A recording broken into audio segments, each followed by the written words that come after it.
¿Alguna vez te has preguntado quiénes son los héroes reales que protegen a nuestros hermanos mexicanos día tras día? ¿O qué sucede cuando una catástrofe azota en nuestras tierras? En esta ocasión nos acompaña el ingeniero Fernando Fernández, director de Protección Civil Monterrey. Yo soy Mariana Gaona y te doy la bienvenida a México Primero. Acompáñanos en este próximo capítulo donde descubriremos cómo detrás de cada historia de rescate y protección se esconde un héroe como Fernando, quien con su valentía y dedicación hace que nos sintamos más seguros en nuestra comunidad.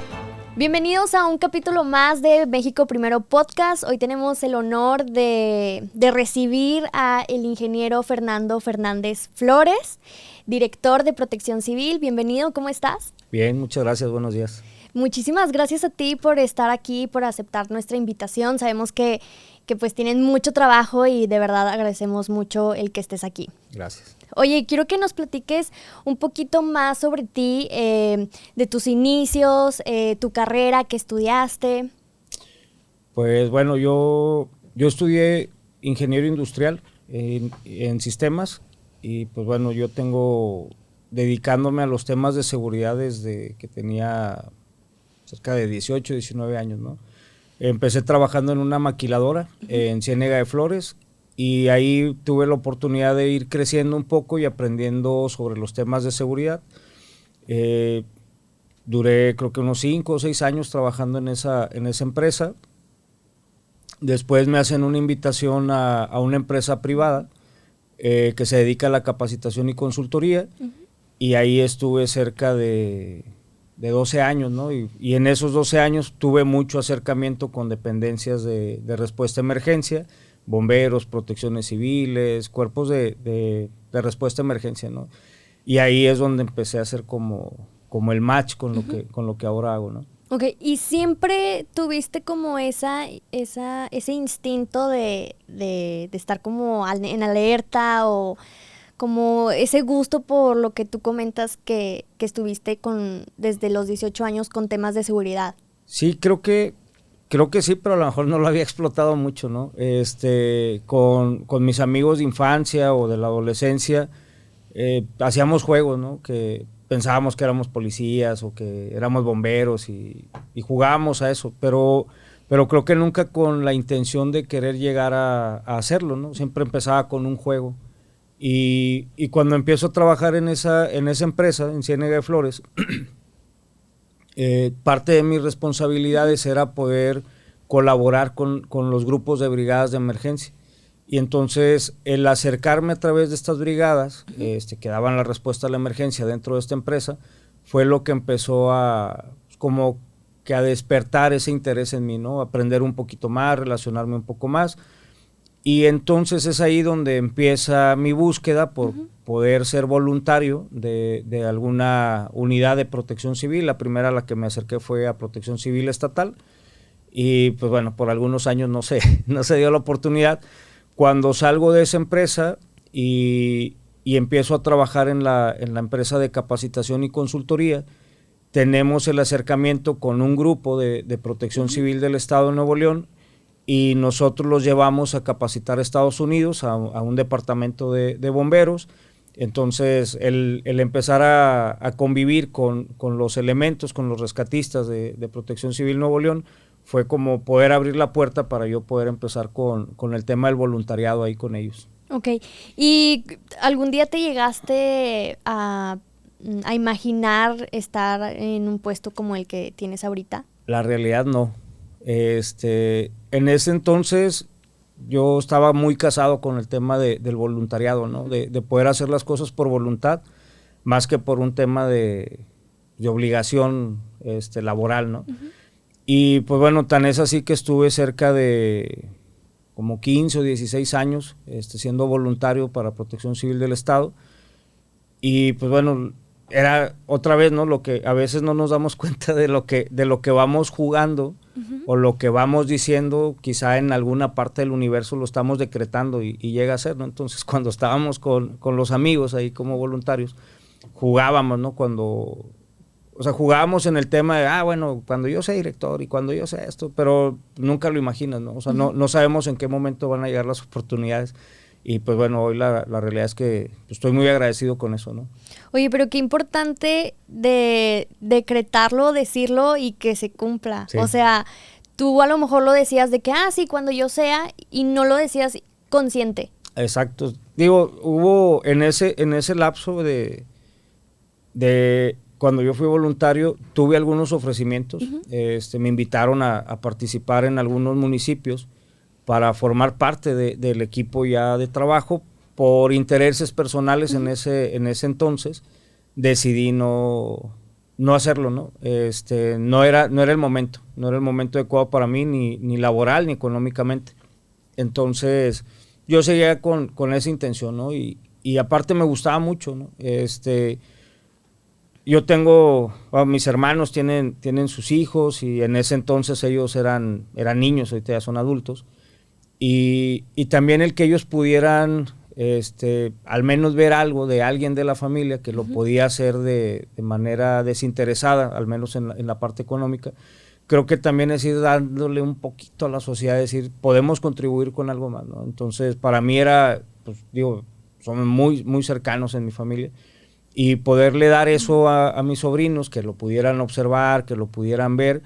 En algunos ha creado cierto interés de diferente manera, ¿no? Entonces, una de mis sobrinas empezó a ser voluntaria en una casa para niños con síndrome Down. Mi madre después decidió irse se me fue la palabra, como voluntaria, con unos grupos de la iglesia. Ya. No me acuerdo cómo le decían, pero bueno, estuvo cerca de 1 año y medio, 2, en una sierra, en Guerrero, ayudando a comunidades indígenas y comunidades marginadas. Entonces, como que quizá nada más faltaba que hubiera un detonador para que los demás empezaran también como a practicar eso, ¿no? Entonces, creo que digo, al final yo lo hice por mí, y creo que ellos lo están haciendo porque ellos quieren y no porque quieran imitar algo, pero creo que es la manera también de ir impactando a tu comunidad más cercana, ¿no? De cómo poder hacer buenas acciones y que los demás las vayan repitiendo a su alcance, ¿no? Y a su interés principalmente. Claro, qué interesante eso, porque sí, justo creo que empezar a inculcar esas cosas como desde la familia o con tus hijos, como tú dices, no como a la fuerza, porque bueno, ya cuando tú creces, pues te das cuenta de que, está padre ayudar, o sea, se siente bien con uno mismo, ¿no? Como no hacerlo por compromiso con otras personas. Pero qué interesante eso que mencionas de que tú lo empezaste a hacer y después tu familia, y wow, qué padre que fuiste el detonante, y que ahora ya, pues es algo que practican, y tú lo dices como sin esperar algo a cambio. Totalmente. Digo, yo trataba de alentar mucho, ¿no? al grupo de voluntarios en ese momento. Después de unos años a mí me dan una coordinación como voluntario, o sea, siendo el coordinador del grupo voluntario. Y pues bueno, éramos un grupo, pues yo creo que bastante grande, éramos unos 35, 30 personas más o menos. Entonces era como coordinar esa parte, ¿no? Entonces motivarlos a buscar que nos capacitáramos, que fuéramos a las guardias. En aquel entonces yo trataba de cubrir, nos solicitaban que al menos cubriéramos 48 horas al mes de guardia, ¿no? Entonces creo que yo las hacía en una semana o hacía más, ¿no? O sea, me gusta demasiado. Entonces era poder convivir, era poder aprender. Y como tenía mucha relación con el trabajo que yo hacía en la parte de la capacitación y consultoría, entonces lo que yo enseñaba, pues acá lo podía practicar, ¿no? Y tomaba experiencias, aprendía de los mismos elementos que en ese momento estaban ahí. Y era también la manera en la que yo podía fortalecer mi trabajo, ¿no? O sea, platicar de experiencias, platicar de cómo se resolvió alguna situación en un rescate, etcétera, ¿no? Entonces, era como el balance de la práctica y la teoría, ¿no? Y poderle compartir más cosas a la gente que yo iba a capacitar, o en las empresas que me invitaban a buscar soluciones, ¿no? Entonces, pues el tiempo fue bastante bueno conmigo, me permitió poder equilibrar esa parte de mi vida personal con el trabajo, y aparte con esto, ¿no? Que pues bueno, lo hacía con muchísimo gusto. Sí. Oye, platícame cómo está el tema de voluntariado aquí en el estado de Nuevo León para la gente que a lo mejor le llama la atención, pero no sabe cómo por dónde moverse o a dónde acudir. O sea, ¿cómo está todo ese tema? El sistema como tal, el Sistema Nacional de Protección Civil, habla de cómo deben de estar integrados los diferentes núcleos o esquemas de la protección civil, ¿no? Entonces, habla que debe de empezar primero en nuestra casa, con nuestra familia, después debe haber una comunidad, una brigada comunitaria o vecinal que le llaman, después vienen los grupos voluntarios y todos los grupos voluntarios de alguna manera deberían de estar adscritos o inscritos en alguna dirección de protección civil. Okay. Puede ser en las municipales o puede ser en las estatales. Cada una de ellas tiene sus grupos voluntarios, ¿no? Hoy en la actualidad, por ejemplo, diferentes direcciones tienen grupos especializados, unos de montaña, otros con binomios, llevan a los perritos de rescate, otros son buzos, otros tienen diferentes especialidades. Nosotros en lo particular, en la Dirección de Protección Civil Monterrey, lo que tratamos es que todos nuestros voluntarios sepan de todo, o sea, como que sean multidisciplinarios, ¿no? Y tratamos de ir haciendo más capacitaciones para ellos, con la intención de que podamos atender diferentes situaciones, cualquiera de los que estemos ahí. Oye, y antes, o sea, por ejemplo, si llega una persona y dice, oye, yo quiero ser voluntario, ¿hay como un test o pruebas que te hacen o es conforme vayas practicando o cómo es el proceso? Cuando yo lo viví, la realidad es que yo tenía una ventaja porque yo ya traía cierta formación en los temas de respuesta a emergencia. Sin embargo, creo que la más sencilla es alguien que tenga la voluntad de quererlo hacer. Entonces, a esa persona ya no la tienes que obligar porque ya va motivada, va inspirada, lo quiere hacer. Y entonces es más sencillo transferirle conocimiento y el aprendizaje que lo vaya ganando en el día a día, y pues ya es mucho más sencillo, ¿no? Porque la persona ya trae toda la voluntad y está súper motivado. A diferencia de alguien que sí tenga el conocimiento, pero que le dé flojera, que no tenga el interés, pues realmente no va a apoyar, ¿no? Entonces, actualmente nosotros lo que hacemos es, la gente que esté interesada acude con nosotros, solamente le pedimos una cierta papelería para tener sus datos personales, dónde vive, qué hace, qué experiencia tiene, y si acaso no tiene como el conocimiento técnico, nosotros se lo transferimos, ¿no? Yo creo que la parte más importante es la voluntad. La voluntad. Si no hay voluntad, no va a ocurrir nada. Sí, sin duda. Oye, y por ejemplo, me mencionabas que hay diferentes como roles, o sea, que de actividades, pero ¿cuáles son las actividades principales o más básicas que empiezan a hacer los voluntarios? Pues bueno, normalmente todos los voluntarios llegan a la parte operativa, que es la parte de la respuesta a la emergencia.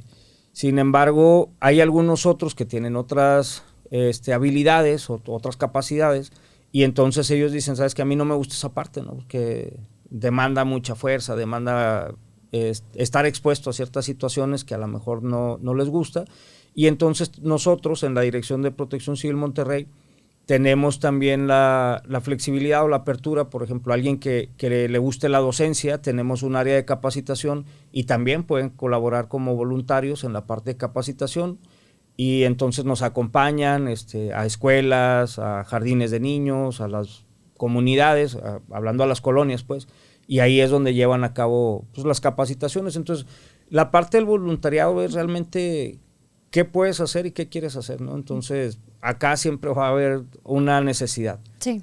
Ya sea en la parte de las respuestas a la emergencia, en la parte de capacitación, que es todo el tema preventivo, de poder llevar a la ciudadanía programas de prevención, programas de preparación para una emergencia, y siempre hay algo que hacer, ¿no? O sea, no es una actividad monótona, siempre está cambiando, es muy dinámico, pues. Sí.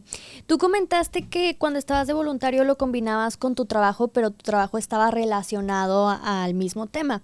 Hay casos donde el trabajo de plano no tiene nada que ver, o sea, por ejemplo, un vendedor de tacos, o no sé, me la volé, de tacos, no, sí. y que vaya a ser voluntario, o sea, sí es así como totalmente diferente. Totalmente, digo, cuando yo estuve por allá había un señor, don Pablo Ibarra, que ya falleció, en paz descanse, y él tenía un puesto de tacos. O sea, él a eso se dedicaba, en las mañanas tenía un puestecito de tacos, y los fines de semana iba a colaborar, ¿no? Otro de mis amigos, él trabaja en sistemas, es ingeniero en sistemas, trabaja para un banco, o sea, nada que ver con el tema y es voluntario, sigue siendo voluntario acá con nosotros, ¿no? Entonces, no es como que tenga que ser forzoso la relación de lo que tú haces laboralmente con esta parte, ¿no? Había enfermeros, había psicólogos, médicos, había gente que trabajaba en una empresa y nada que ver, o sea, nada que ver con el tema, simplemente volvemos al punto, ¿no? El tema de la voluntad es lo que te va acercando. Creo que la voluntad y el querer hacer algo para tu sociedad, ¿no? Para tu comunidad.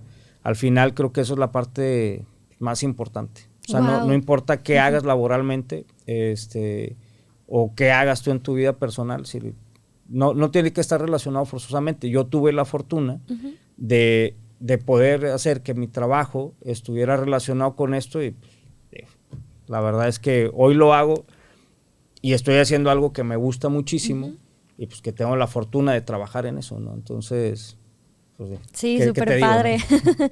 Oye, qué interesante, creo que muchas personas desconocen como de este tema, ¿no? O sea, de lo que tú mencionas de que haces algo y hay gente que se va de voluntario para ayudar, ¿no?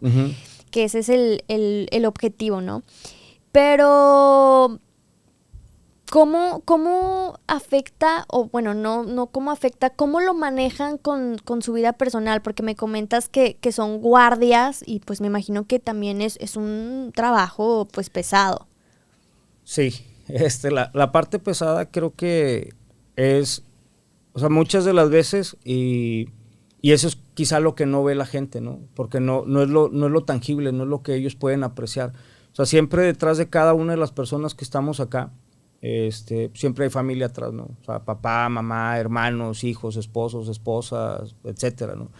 Entonces, digo, la realidad es que, hablando de mi experiencia, por ejemplo, yo iba en las mañanas, en mi horario de trabajo, de 9 a 5, 9 a 6, luego iba a mi casa, estaba un rato ahí en mi casa con mi familia, me bañaba, agarraba mis cosas y yo me iba a la guardia durante la madrugada. Entonces iba a las 8 de la noche, salía a las 6 de la mañana, regresaba a mi casa, me bañaba, me iba a trabajar y así lo hacía 2 o 3 veces a la semana, ¿no? Tenía ya como que muy marcados mis roles. A veces sí podía, otros días no podía por trabajo, pero trataba de que fuera así. Pero el tema es de que yo no estaba obligado, yo lo hacía porque yo quería. Pero ya hablando de quien sí se dedica al tema de quienes son de nómina, pues el tema acá lo tienen que hacer porque lo tienen que hacer, ¿no? Entonces también es dejar a la familia durante 24 horas. Ellos tienen un rol de 24 horas y descansan 48, o sea, trabajan 24, descansan 2 días y luego se presentan otra vez a la guardia, ¿no? Entonces, sí es un tema complicado porque realmente desatiendes de cierta forma pues, a la familia, quienes están en ese esquema de guardias, que la mayoría de los cuerpos de emergencia así lo tienen. Hay algunos que los tienen con otros esquemas, pero al final pues dejas un poco a tu familia, ¿no? Sí. Y es un poco más complicado cuando hay algún tipo de contingencia o emergencia en la ciudad o en el estado, ¿no? Dependiendo de lo que se esté manifestando. Por ejemplo, en el huracán Alex en el 2010, yo había pedido permiso en mi trabajo para ausentarme 2 días y esos 2 días se convirtieron en 14 o 15, ¿no? Porque así era la necesidad.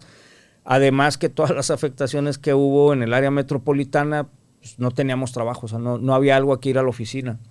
Entonces, pues me dieron la facilidad de poder estar por allá pegado en esas actividades durante 14, 15 días. Y entonces ese tiempo, que lo mismo pasó con la gente que era de paga o que estaba de paga en ese entonces, pues sabes que hay una situación de contingencia en la ciudad, sabes que quizá tu familia puede estar afectada, sin embargo, pues ellos o los que estábamos ahí estábamos haciendo ese trabajo, ¿no? Entonces es tratar de, pues es como la balanza, ¿no? Tengo que ir a trabajar porque me pagan, sí. Pero pues luego qué pasa con mi familia, ¿no? Entonces la parte más complicada a veces es esa, ¿no? Es dejar a la familia en casa, tratar de que estén en las mejores condiciones mientras está sucediendo esta situación. y que también siempre creo que en la mayoría de los casos ha existido la flexibilidad por parte de quien dirigía o quien dirige las direcciones de protección civil, o sea, sabiendo que nos dedicamos a esto, es garantizar un poco la tranquilidad o que tu familia esté bien antes de hacer que se queden, ¿no? Entonces, sí. Esa parte creo que es la más crítica. A veces el dejar a la familia para ir a atender ciertas emergencias. Ahora, por ejemplo, que yo estoy que tengo una función como tal, pues sí, también es a veces salir en la madrugada de mi casa para ir a revisar o evaluar ciertas condiciones y pues, a veces sales y digo, siempre hay una hora de entrada, no hay una hora de salida. Y digo, poco a poco también la gente lo va comprendiendo, ¿no? Las familias lo van comprendiendo, quizá al inicio sí hay un choque de decir, todo el día, pues a lo mejor no es todo el día, a lo mejor es toda una semana, ¿no? Pero bueno, o sea, tratando de tener una buena comunicación, de comprender que a veces es parte de la demanda de las mismas características que la emergencia requiere o la situación requiere, y pues bueno, digo, ahí estamos, ¿no? Sí. Entonces, digo, no hay muchas opciones. Sí, y me imagino que como tú, o sea, ya hay muchas personas que pues viven eso, ¿no? De tener que ajustar con su familia, de mucha comunicación, de comprensión, de que pues al final de cuentas es algo que haces por el bien a la ciudadanía, de la comunidad, y que pues las personas que te quieren te van a apoyar, sí, sin duda. Digo, y además que en el entendido de que no nos estamos yendo de pachanga, ¿no? Sí. La realidad es que obviamente no es como el escenario que quisiéramos, porque no es el ideal, ¿no? Cuando la gente tiene que salir a prestar este tipo de ayuda es porque alguien está en alguna situación no deseable, ¿no? Sí. En el 2007 yo recuerdo que hubo una inundación en Tabasco, yo seguía como voluntario, o estaba como voluntario.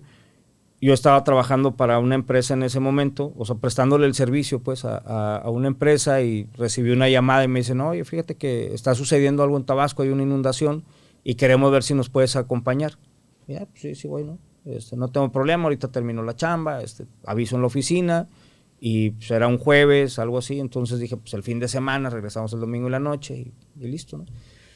Y pues no, o sea, resultó que sí nos fuimos el viernes por la tarde, se atrasó por ahí el vuelo, nos fuimos desde acá, desde Monterrey, un grupo de 12, 15 personas, nos fuimos a ayudar allá, y pues bueno, la ciudad estaba más devastada de lo que se creía, ¿no? Entonces, el tema fue que no era un fin de semana como lo habíamos planteado, y estuvimos cerca de 15, 16 días. Entonces, pues yo ya recibía llamadas de la oficina que ¿dónde estás? Te vas a correr y te vas a quedar sin chamba. Y bueno, pues al final, pues ya estaba allá. Y el otro tema es que no había cómo regresar. Sí, ay no. O sea, los aeropuertos estaban cerrados. Para el aeropuerto, para lo único que se podía aterrizar o despegar era tema de ayuda humanitaria, ¿no? O sea, médicos, despensas, medicamentos, etcétera.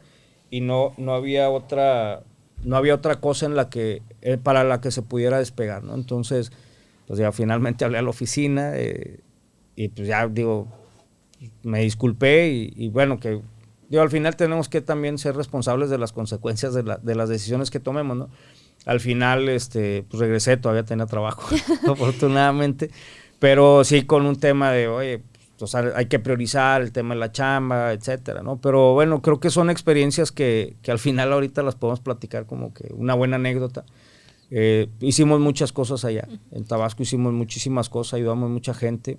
Creo que la parte que hizo este grupo que fuimos y que íbamos representando a Nuevo León, algunas otras personas han tenido esa misma oportunidad, ¿no? Incluso representando a México, ¿no? O sea, cuando fue lo de las Torres Gemelas, hubo algunas personas que yo conozco, que son amigos míos, y que fueron a colaborar allá. Entonces, el tener estas oportunidades no nada más es decir, bueno, lo hago aquí en mi comunidad, o sea, lo podemos hacer en el mismo estado, en el mismo país, y en algunas ocasiones pues viajar hasta a otros continentes, ¿no? Otros países. Oye, regresando al tema de Tabasco, sí, ¿verdad? Sí. ¿Qué pasaba por tu mente, o sea, ya cuando llegaste y te diste cuenta de la gravedad de la situación y que los días pasaban y que tú no podías regresar? Creo que lo primero era tratar de comprender el choque cultural. Si hay un choque cultural, creo que la gente de acá del norte hablamos, cuando estás allá te das cuenta que hablamos muy golpeado. Y la gente pensaba que era un tema como personal, ¿no? O sea, llegar, ordenar, imponer, y la realidad es que no, es que simplemente era la manera, el acento, pues. Ujú. Y el otro tema era, en algún momento con uno de las personas que nos acompañó, que iba con nosotros, él en ese entonces estaba como voluntario para la Cruz Roja. Hoy trabaja acá conmigo, somos compañeros de trabajo. Hubo un momento en el que las cosas se pusieron muy candentes, o sea, se elevaron mucho los ánimos de la gente, porque la gente en ese momento pues, tiene ciertas situaciones, ¿no? O sea, necesidades. El problema era el agua potable. Pues, devastada la ciudad, no había red de agua potable, no había agua potable, la gente estaba muy desesperada.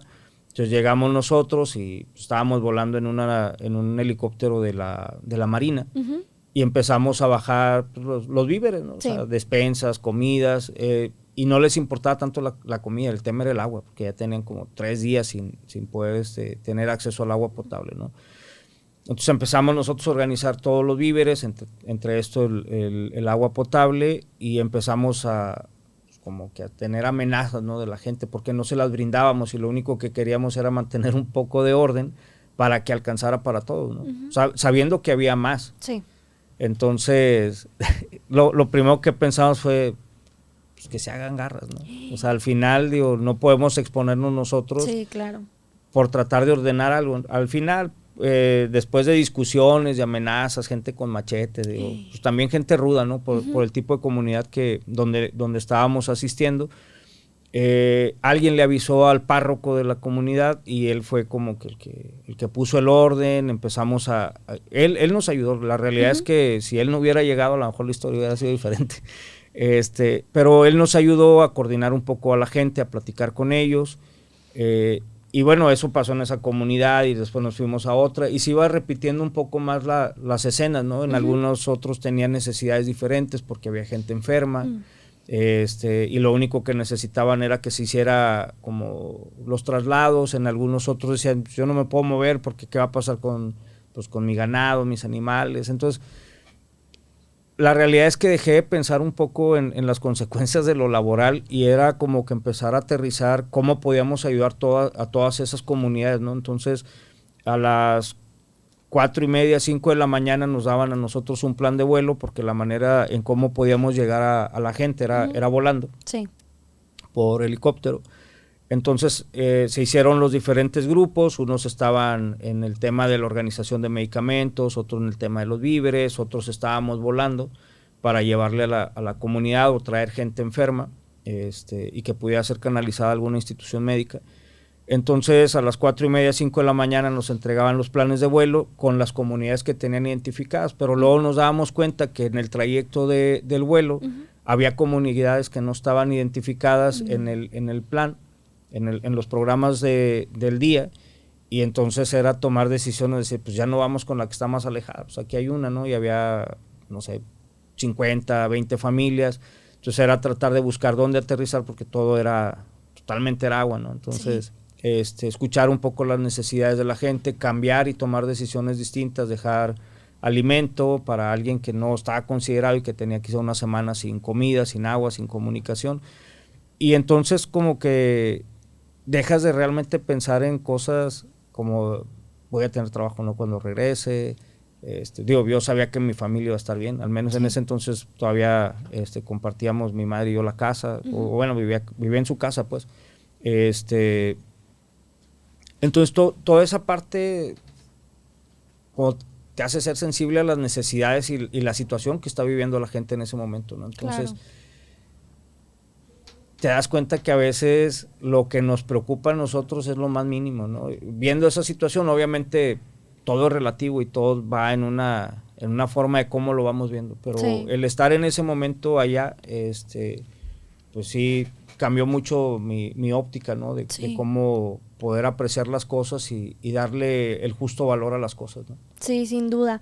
Y también todo lo que mencionas, o sea, todo el detrás que hay de de esta labor de ser voluntario que tú dices, es organizar, es ahora sí que entrarle, no nada más es como, sí voy y aquí estoy para ayudar, no, es todo un detrás y creo que esto pues la gente lo desconoce. Bueno, ahora con las redes sociales creo que ya nos damos más cuenta, ¿no?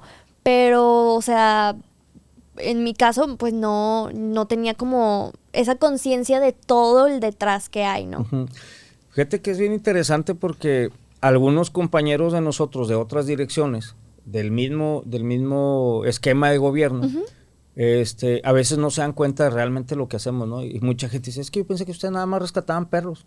Digo, bueno, no, o sea, lo hacemos porque hay necesidades, ¿no? Sí. Pero realmente hay un trabajo muy importante, muy grande detrás de lo que la gente puede ver, ¿no? Al final la gente creo que se queda con la idea que solamente se hacen rescates, se hacen combates de incendio, se hace la ayuda per se como el rescate, pero realmente uh-huh, no.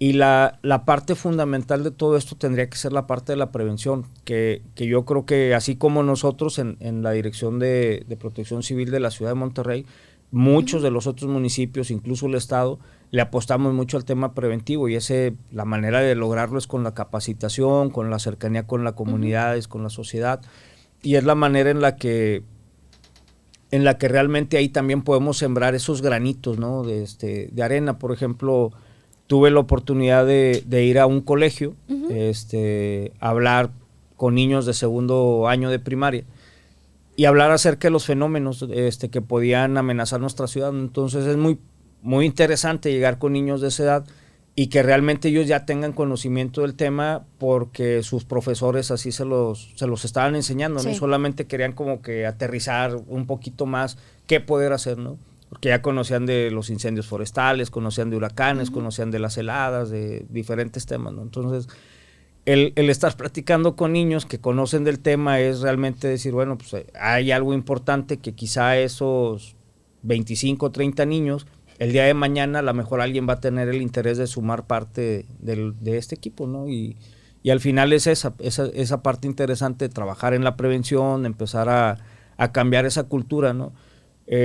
Muchas de las veces decimos, es que nuestro vecino del norte, ¿no? O sea, haciendo alusión a Estados Unidos, es que son bien fregones, sí, es que, pues no, a lo mejor el tema es que les hacen mucha difusión, a lo mejor el tema es que lo tienen haciendo mucho tiempo y por eso la gente lo vemos así. Y digo, aparte, hacen películas donde los convierten siempre en héroes, que lo son. Sí. Acá también lo somos. Exacto. Sí, no dejamos, no porque no salgamos en la tele y eso no uh-huh significa que no lo sea, ¿no? Que no tenga ese mismo mérito. Pero creo que esa parte de comparar y pensar que nada más ellos lo son, pues el tema es qué tanta difusión le estamos dando a toda esta gente que se dedica a los servicios de emergencia, ¿no? No nada más pudiéramos hablar de temas de protección civil, hay bomberos, hay policías, hay oficiales de tránsito, hay mucha gente que se dedica a los temas de la respuesta a la emergencia desde diferentes frentes, que al final, bueno, pues, también merecen el mérito, ¿no? Sí. Del reconocimiento, de saber que dejan a sus familias, que están expuestos a ciertos peligros, y pues al final sigue siendo gente, siguen siendo hijos de alguien, hermanos, papás, mamás, hijas, etcétera, ¿no? Entonces, creo que esa parte de poder reconocer en quienes hacemos estas labores, pues es importante, ¿no? O sea, saber que hay gente preparada, que hay gente que se está esforzando cada día por tratar de tener una comunidad y una sociedad mejor, ¿no? Entonces, no es pensar que nada más allá ocurre, ¿no? Uh-huh. Acá también estamos haciendo muchos esfuerzos para impactar a la niñez, para impactar a la adolescencia, a los mismos uh-huh adultos, a los sectores empresariales, académicos, sociales, etcétera, ¿no? Entonces se hace una labor muy importante. El tema es que a veces no la ven. Yeah. Y no porque no la veamos significa que no exista, ¿no? Sí, y también un México mejor, sin duda. Y aparte creo que la cultura del mexicano es como minimizar o como, digamos, chafear las cosas que hacemos los mexicanos, o sea, los mismos mexicanos. Como tú dices, es que lo vemos en Estados Unidos y es wow, y la comparación es de que, no, hombre, aquí en México, muy ¿cuándo? Apenas. así. Entonces creo que es como que también cambiar ese chip y justo está muy ad hoc lo que tú dices porque este espacio busca precisamente compartir lo que nos hace sentir ese orgullo por México. Sí, digo, yo tengo amigos y compañeros, hoy son mis compañeros algunos, pues siguen siendo mis amigos porque pertenecen a otra institución simplemente, pero siguen siendo mis amigos, ¿no? Yo los considero así y me considero su amigo. O sea, gente que tuvo la oportunidad de ir a otros países, gente que fue a atender una catástrofe nuclear. Entonces decir, o sea, te vas a exponer a eso y decir que no tenemos gente que se merece el reconocimiento y todo eso. Claro que tenemos gente que merece el reconocimiento, ¿no? O sea, y son mexicanos, y son nuevo leoneses, son regiomontanos, o sea, claro que hay gente. El tema es qué tanto queremos voltear a ver a reconocer lo que está haciendo la persona de al lado, ¿no? O sea, y no tendríamos que reconocer al que se expone al peligro, ¿no? O a esos riesgos. Debiéramos de también reconocer a la parte administrativa, a los que hacen la logística, a los que hacen que toda la parte operativa funcione, ¿no? O sea, es un todo. Sí, es justo lo que te comentaba, un detrás de que muchas veces la gente pues desconocemos y que vivimos en nuestro día a día metidos o que si no te pasa a ti a lo mejor ni en cuenta. Estás ajeno a lo que ocurre. Exacto. Sí. Entonces creo que sí vale la pena como compartir pues todo este esfuerzo y cómo, o sea, pues dejas lo que tú dices, ¿no? O sea, no te importa el riesgo de tu persona, dejas a tu familia y todo por el hecho de ayudar, no solamente aquí en nuestro país, sino ya también, o sea, ayudar al mundo, digámoslo. Mira, hay algo bien sencillo, o sea, a lo mejor no vamos a hacer, no vamos a cambiar el mundo, pero lo que yo creo que es bien importante, si nosotros podemos hacer un cambio en nuestra comunidad, en nuestro círculo directo, ya estamos haciendo algo. Sí. Y eso es realmente muy importante, ¿no? Es una manera muy importante de ir impactando, y hacer que esto se empiece a repercutir, o sea, que empiece a tener como ondas expansivas, ¿no? O sea, nosotros afectamos un primer círculo, y ese primer círculo va a tener buenas acciones y va a ir afectando a otro, y de esa manera va a ir cambiando, ¿no? O sea, quizá no lo vamos a alcanzar a ver, o qué magnitud va a tener los cambios que estamos haciendo, pero de que va a haber cambios los va a haber, ¿no? Entonces tendríamos que pensar en eso. Oye, ¿cómo puede ayudar el regiomontano, los regios, para, pues sí, que pongan su granito de arena y que tengan como más esta conciencia y que puedan ayudar y como hacerlo parte de nuestra cultura? Híjole, creo que aquí pudiera ser un tema cultural y de comportamiento. Creo que también la ciudad como tal, Monterrey, y el estado de Nuevo León se ha caracterizado en muchas situaciones en ser muy solidarios. Cuando fue el sismo en la Ciudad de México en el 2019, la gente participó en la misma situación que te comento de Tabasco. De aquí se fueron camiones cargados con muchísima ayuda, ¿no? Entonces creo que una característica del regiomontano o de la gente de Nuevo León es que nos gusta ayudar mucho y nos gusta participar. Creo que una manera en la que podemos colaborar a ser mejores como ciudadanos es, la primera es no ser ajenos, ¿no? a lo que está ocurriendo. Esa parte creo que es muy importante porque a veces ponemos la mira en lo que está pasando fuera de nuestro entorno, ¿no? Hablando de otros estados u otros lugares, ¿no? Sí. Pero a veces aquí hay muchas necesidades. Entonces, voltear a ver quizá lo que está ocurriendo con nuestro vecino. Hoy la ciudad de Monterrey se ha convertido en una ciudad de tránsito para migrantes, entonces sí, obviamente es una situación pues que a muchos les puede incomodar porque se incrementan los temas de inseguridad, se incrementa esta población que ya se quedó hoy aquí estancada, y digo estancada porque ya no pudieron ir a la frontera, ¿no? Y algunos se quedaron acá, entonces esa parte de no ser ajenos a lo que está ocurriendo hoy en nuestra comunidad, en nuestra ciudad y en el área metropolitana, creo que por eso hablo de un tema de cultural y de comportamiento, ¿no? O sea, ¿qué pudiéramos hacer? Y a lo mejor no lo vamos a solucionar, pero sí quizá podemos hacer algo diferente, ¿no? El ser más empáticos. Hay mucha gente que bueno, en vez de buscar un trabajo formal, pero para poder llegar a buscar un trabajo formal tendría que pasar por ciertos requisitos, ¿no? Documentación, acreditación de nacionalidad y demás, y mucha de esa gente dejó todo eso atrás, ¿no? Sí.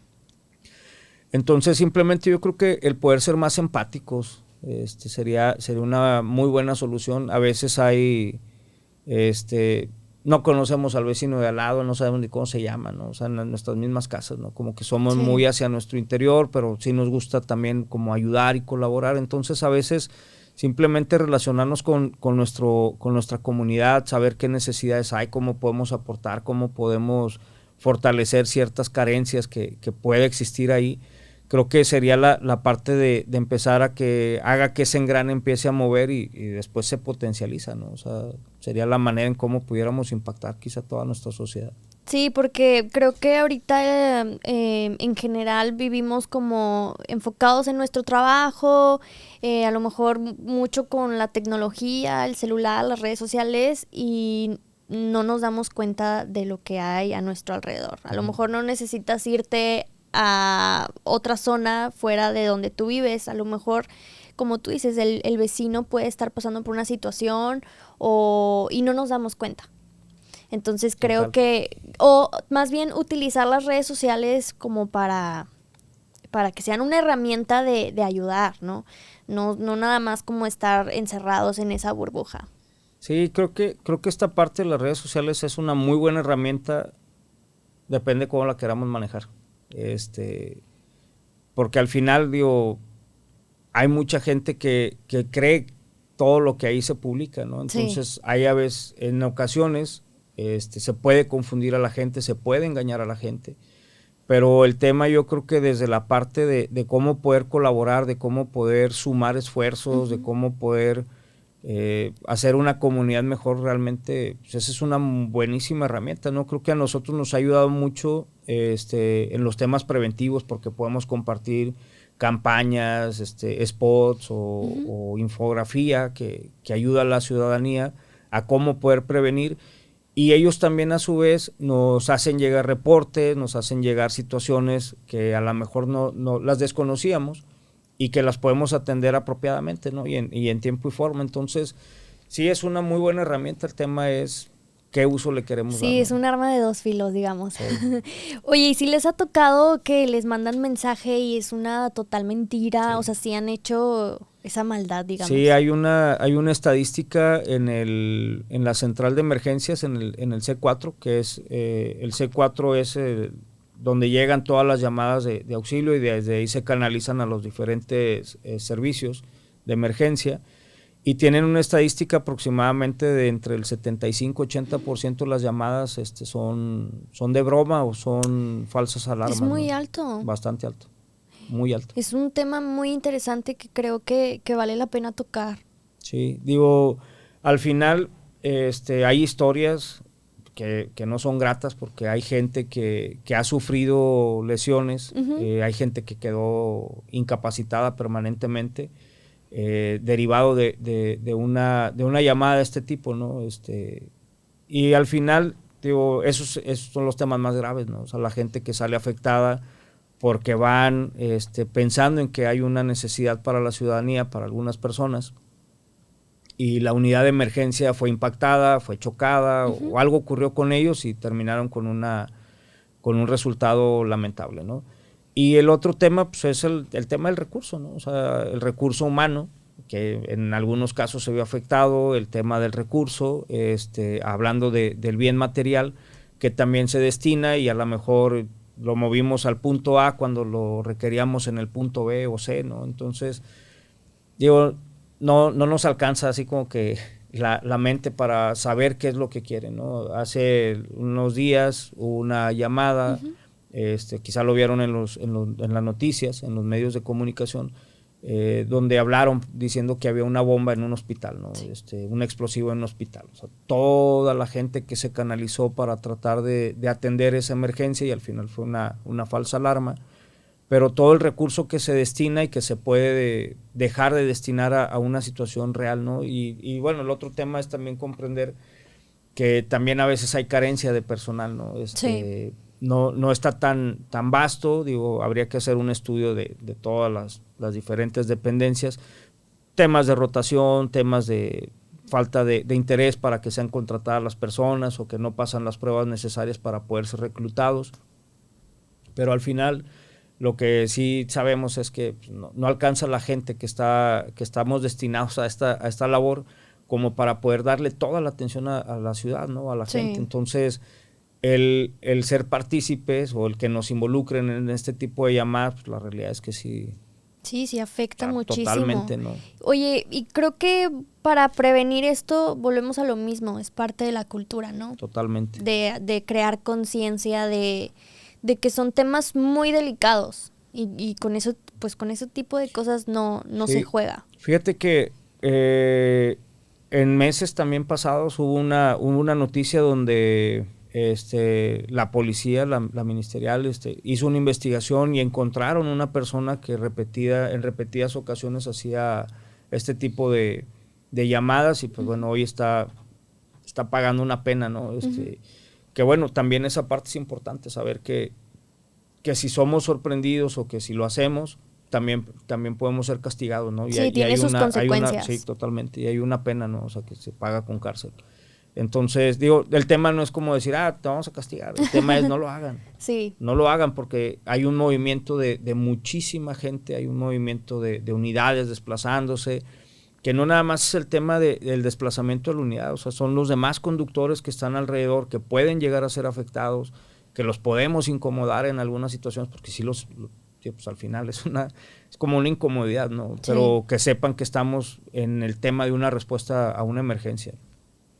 Entonces, sí es muy importante, creo que si me preguntaran mi opinión, yo creo que tendría que cambiar desde los esquemas de educación básica, el que haya un apartado en la escuela, en la educación o en el programa educativo donde hablen acerca de qué tanta seriedad le tendríamos que brindar a hablar de las emergencias, ¿no? O sea, que los niños sepan desde primaria quizá, que ya pueden comprender un poco más los temas, que incluso lo pueden hacer desde preprimaria. Sí. Nosotros hemos hecho programas para niños en jardines de niños, donde ellos van viendo videos y van comprendiendo cómo llamar al servicio de emergencia o para qué es el servicio de emergencia. El tema es que quizá no hay una continuidad de estos programas, ¿no? Porque nosotros lo hacemos por petición de un jardín de niños, pero no porque esté incluido en su sistema educativo o en el plan educativo, ¿no? Entonces, el que incluyan esto es realmente empezar a hacer la diferencia. Era lo que platicábamos ahorita, o sea, ¿por qué en Estados Unidos tienen esa cultura? Claro. Porque la tienen arraigada en sus programas de educación y nosotros quizá no. O sea, lo tenemos como algo alterno, que si nos lo piden lo hacemos y no que deba existir como tal, ¿no? Por eso es que también todo el tema quizá de sentirse patriota, de decir, esta es mi bandera y yo la defiendo y la cuido como lo hacen allá, es la diferencia, ¿no? O sea, el cómo, digo, al menos yo me acuerdo de niño, o sea, a mí me gustaba ir a los honores a la bandera y pues, de repente pasaba la escolta y demás, ¿no? Pero después se van perdiendo como que esos valores, ¿no? Sí.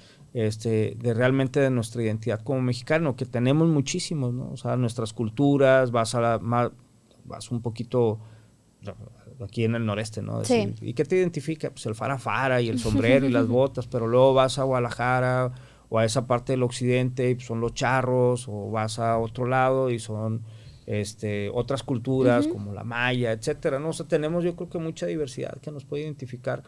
¿Y por qué no hacer una diferencia de que que nos empiecen a identificar por ese cambio de cultura? Sí, y yo en lo personal no me acuerdo que en la escuela nos hayan platicado acerca de estos temas.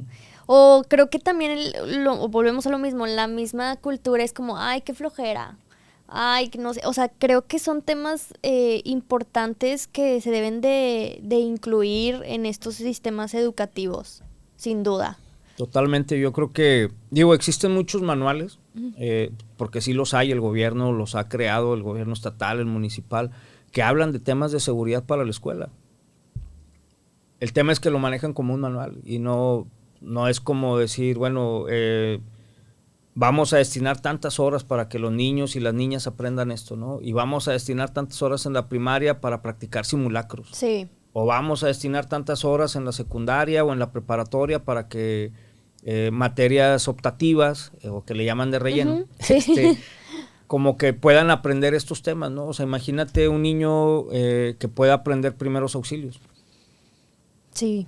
O sea, cómo estamos impactando favorablemente a la comunidad dando estas clases, ¿no? Pero no que sean por petición, sino que deban de aparecer en un sistema educativo. O sea, que tengamos el deber de cumplir con estas horas de capacitación para temas de primeros auxilios, para hacer un plan familiar de evacuación en nuestra casa, ¿no? A veces decimos, es que en mi casa no ocurre, pero cuando ocurre quizá no sabemos qué hacer, ¿no? O sea, ¿cuánta gente piensa en la prevención en su casa, ¿no? O sea, ¿hay extintores de fuego en tu casa? No hay. Hay detectores de humo, hay lámparas de emergencia. Y luego pensamos que esos temas de la protección civil solamente son aplicables a establecimientos de gran concurrencia, ¿no? O sea, yo lo he dicho, el negocio más fuerte que tengo es mi casa. Porque ahí está todo mi patrimonio, ¿no? O sea, sí. Y así lo deberíamos de ver todos. O sea, es el negocio más importante porque está tu familia, están tus hijos, tus hijas, tu esposo, tu esposa, tu novio, tu mamá, tu papá. Entonces, ese es el negocio más importante que tenemos y a veces no lo cuidamos. Entonces, hablar de esos temas de prevención es, ¿qué estoy haciendo yo? Bueno, primero lo tendríamos que conocer, ¿no? Sí. Si somos ignorantes del tema, pues cómo se los podemos plantear, pero el tema es realmente qué estoy haciendo yo para proteger mi patrimonio, ¿no? O sea, todos mis bienes. Y entonces de ahí pudiéramos empezar a partir a hacer cosas diferentes, ¿no? Pero creo que el planteamiento muy importante es que si no aparece en un sistema, en un programa educativo, es difícil que luego la gente lo adopte, porque entonces lo empezamos a adoptar por interés, sí, y no porque realmente nos lo hayan inculcado como parte de nuestra cultura. ¿Y cuántos accidentes se pueden evitar por un extintor, como tú dices? Y es algo básico. Fíjate que en el 2020, no recuerdo si fue a finales del 21 o 2022, hubo una llamada de emergencia. Nos dicen que hay un incendio en una casa habitación en la zona sur de la ciudad. Y luego se empezaban a mandar fotografías en un chat que tenemos y felicitando a un niño de 7, 8 años que había acudido a una capacitación de cómo utilizar el extintor en su escuela. Había un extintor, yo no sé si del carro de su papá o al final había un extintor en su casa y el niño fue quien lo utilizó y pudo ayudar a que el incendio no creciera. Entonces, la realidad es que los muchachos que atendieron el servicio estaban bien contentos, tomándose fotos con los niños, con los papás, invitándolos a que siguieran con eso, ¿no? Porque realmente esas son las historias de éxito, es decir, la capacitación que hice repercutió en algo bien positivo, ¿no? Y fue el que el niño pudiera comprender, probablemente, quizás hasta en su misma ignorancia de desconocer cuál podía ser el peligro al que se estaba enfrentando y el riesgo de lo que se está exponiendo, ¿no? Pero al final tomó la decisión y lo hizo bien. O sea, no con esto quiero decir que siempre va a ser bien, ¿no? Pero si nosotros empezamos a dedicar tiempo, que no nada más los niños son los que se capaciten, sino que los adultos acudan a las capacitaciones y bueno, con esto también nosotros en la dirección hacemos capacitaciones continuas para la población que no tienen ningún costo.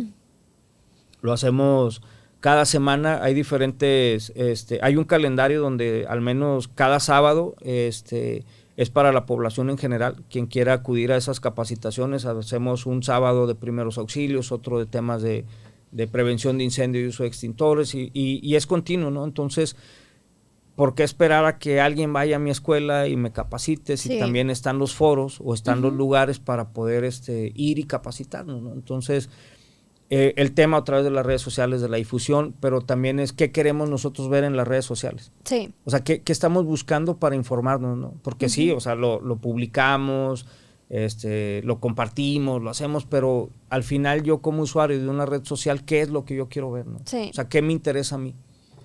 Y así es como que a veces es una barrera, no porque no lo hagamos, sino porque la gente no lo busca, ¿no? Entonces, digo, ese caso de éxito está muy padre porque el niño pudo ayudar a su familia, evitó que hubiera pérdidas económicas, pérdidas humanas, incluso en alguna situación, porque también hay historias que no terminan bien. Pero creo que la parte del conocimiento de la gente es el poder de solucionar algo, ¿no? O sea, el conocimiento es poder al final. Sí, y creo que también, o sea, volvemos a lo mismo, que la gente esté consciente de estas cosas, porque sí tenemos las redes sociales, pero pues no hay un interés de por medio. Vivimos como que en nuestra burbuja y no sabemos cuándo pueda ser tú el que esté en una Totalmente. situación de riesgo de X magnitud, ¿verdad? Oye, y a lo largo de tu carrera, ya sea de voluntario o ahora que estás como director, ¿cuántos desastres naturales te ha tocado vivir y que hayas ayudado? Eh, Recuerdo, bueno, el del 2007, que no fue aquí en la entidad, fue en Ujú, Tabasco, pero hubo el Emily, el ujú, huracán Emily, el Alex, y creo que el Hanna, yo ya no estaba como voluntario, oficialmente, ujú. pero sí salía a colaborar también, vi a los que habían sido mis compañeros, pues salí y colaboré. Yo creo que a lo mejor aquí en la entidad, al menos hablando de huracanes, yo creo Ujú. que unos 3, pero el tema es que no nada más son huracanes, ¿no? Son incendios forestales, Sí. son desastres de otro tipo. Por ejemplo, en el 2008, cuando fue un incendio forestal muy fuerte en Santiago, también hubo acá una tolvanera, le llamaban, que Ujú. hubo ráfagas o rachas de viento de más de 80 kilómetros por hora, que causaron muchos desastres en la ciudad. En esa ocasión yo me quedé acá en Monterrey, yo no fui al incendio de Santiago, Ujú. pero acá también hubo mucha chamba, ¿no? O sea, Sí. entonces, digo, sí ha habido diferentes situaciones en las que he tenido la oportunidad de participar y que las cosas salieron bien. Oye, y dentro de un desastre natural, ¿qué ha sido lo más impactante que te ha tocado ver, Yo creo que el huracán Alex, el Alex? sí, sí, la zona a la cual se me asignó junto con mis compañeros, la primer noche Ujú, de, de que entró el huracán, a mí me asigna, o sea, yo estuve asignado a la zona, como que el oriente y el sur un poquito, o sea, la zona de country, toda ujú. esta parte, faldas del Cerro de la Silla, Sí. y estuvo bien interesante, ¿no? Que no había luz, no había energía eléctrica, que abastecía esa zona de la ciudad. eh, Obviamente estaba todo inundado y había fugas de gas, había algunos cables eléctricos que no sabíamos si estaban vivos o no, o sea, que conducían electricidad, pues. Sí. Y entrar con mis compañeros a poder identificar o ayudar gente, ¿no? Ujú. Entonces entrábamos y la gente estaba en el segundo piso de la casa, que yo estoy bien, tengo comida, tengo esto, ayuden a mi vecino, ¿no? Entonces íbamos caminando o nadando, Sí. dependiendo, y el ver apilados 2 o 3 autos uno arriba de otro, porque la corriente de agua que bajaba del Cerro La Silla o del río que se desbordó, y los daños que ocasionan a las casas, ¿no? Entonces eso fue como, pues, al final es impactante, ¿no? O sea, el poder de la naturaleza, todo lo que puede hacer. Después el siguiente día nos movimos, o me cambian de grupo, me voy acá a la zona de Cumbres, Ujú. y todo el deslave, o sea, todas las Las piedras, pues, piedras, que, sí. que se arrastran, y cómo quedan las casas dañadas, casas que quedaron ocultas, Sí. literal. O sea, la mitad de la casa estaba cubierta por piedras, tierra y demás, cómo la calle se destruye, ¿no? Y eso era aquí en la ciudad, pero luego Ujú. también fuimos asignados a la zona citrícola del estado, y también encontrar allá hicimos muchos rescates, de una comunidad que quedó como una isla en Ujú. medio de un río que se desbordó. Entonces sacamos cerca de unas 40 personas, a lo mejor unas 4 o 5 familias, y pues bueno, ver cómo realmente en cuestión de minutos Sí. todo puede suceder, ¿no? Y empieza a bajar el nivel del agua, y en cuestión de minutos pensaríamos que vuelve a la normalidad, Y pero no, no. simplemente baja el agua y las casas quedan afectadas, quedan destruidas, pues la gente con el temor de que vuelva a ocurrir y no tener a dónde ir, ¿no? Entonces, creo que si me preguntaran al día de hoy, creo que el huracán Alex es uno de los fenómenos que me tocó, que tuve la oportunidad de vivir estando acá. El huracán Gilberto, yo era un niño, ¿no? Y vivía muy cerquita del río Santa Catarina en Ujú. ese entonces, lo viví de diferente manera, pero ya estando como que en esta parte, el huracán Alex creo que fue lo más impactante, ¿no? que he podido tener como experiencia. ¿Y te tocó estar con gente que ya no pudo sobrevivir? Afortunadamente no. Pero sí encontramos, parte de las peticiones que nos hacían era localizar. En Santiago precisamente fue, pudimos evacuar a 2 familias de una zona que estaba azotada por el río, que estaba afectada. Y en esa parte donde estábamos haciendo la evacuación de la gente, encontramos el cuerpo de una persona, pero no que hubiera sido como derivado de un rescate que no se haya hecho con éxito, sino más bien lo encontramos, y creo que hubo más gente que sí, desafortunadamente no la libró, ¿no? Oye, y ahora tocando el tema de los accidentes de auto, que sí, hoy en día sí es ¿qué porcentaje de accidentes pasan a diario? Pues bueno, Monterrey es el número 1, ¿no? Es la ciudad número 1 en el país con accidentes vehiculares. Entonces eso no nos deja en un lugar nada honroso, ¿no? Creo que cuando trabajaba en esa empresa que te platico de capacitación y consultoría, había unas capacitaciones que nosotros brindábamos, que era un tema de seguridad vial. Y era enseñarle a la gente que no sabía y reenseñar a la gente que ya sabía manejar. O sea, poder conducir de una forma que fuera segura y que además fuera legal. Porque luego a veces la gente cree que si manejamos de la forma legal, lo estamos haciendo de una manera segura y no es condicionante, ¿no? Pero si nosotros manejamos de una forma segura, automáticamente lo estamos haciendo apegado a la legalidad, ¿no? Entonces, creo que en ese entonces, cuando hacíamos estadísticas o veíamos un poco los factores que podían contribuir, algo muy importante es que Monterrey tiene una característica muy particular, a diferencia de algunas otras ciudades donde estuvimos compartiendo estas capacitaciones. Y el tema muy particular es que acá en Monterrey, su área metropolitana, los jóvenes empiezan a conducir desde los 16 o 17 años, ¿no? Pues, que tienen oportunidad de sus padres para darles un vehículo, que vayan a la preparatoria, que se desplacen, etcétera. Y entonces, a veces, el simplemente darles un vehículo no es una condicionante de que ya sepan conducir, ¿no? Que tengan la responsabilidad de poder hacerlo, o que tengan... Esa edad creo que la madurez no está... Ese era el punto, la madurez. O sea, el tema de la madurez, ¿no? Y que nos hace tomar muchas decisiones imprudentes. Sí.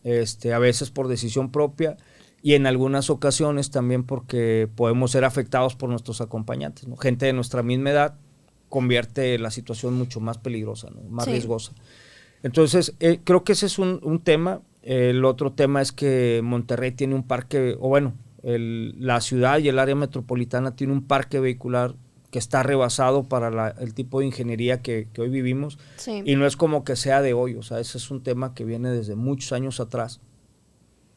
Y el otro tema, bueno, pues que creemos que las vialidades todavía nos dan para poder conducir de una manera muy apresurada cuando no... o sea, y hablando en general del área metropolitana, ¿no? O sea, las condiciones a veces de la carpeta asfáltica, el diseño que tienen, las velocidades a las que nosotros decidimos conducir, ¿no? Entonces creo que sí es un tema que hoy por hoy nos tiene que ocupar.